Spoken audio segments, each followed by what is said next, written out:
म चाहिँ मेरो काम गर्ने रुम तपाईहरुलाई देखाउँदैछु ल, व्हीलचेयरमा बसेर हैन। काम गर्ने रुम चाहिँ देखाउँदैछु, हेर्नु होला हैन। अनि यहाँ छ मैले काम गर्ने रुम चाहिँ यो मेरो हो हैन। अनि यिनीहरु चाहिँ गाउँको छली हो है। अनि यिनीहरु चाहिँ गाउँको छली हो। अनि त्यसपछि तपाईलाई मैले अर्को फोटो बनाउने चाहिँ यहाँ पनि छ हैन। यो चाहिँ मेरो कोलाको दाम्चा हो है। मैले फोटो बनाउने जस्तै यो नेपालको नक्सा हेरिराख्नु भएको छ नि, यो चाहिँ यो कोलाको दाम्चाबाट बनाएको हो हैन। त्यसैगरी यहाँ टेबलमा पनि तपाईहरुले देखिराख्नु भएको छ हैन।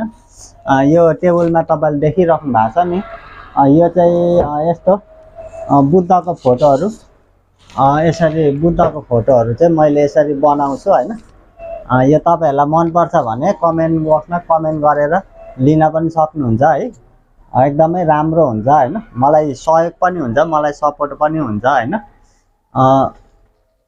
यो चाहिँ ह्यान्डमेड फ्रेम हो, यसको दाम चाहिँ 6000 हो है।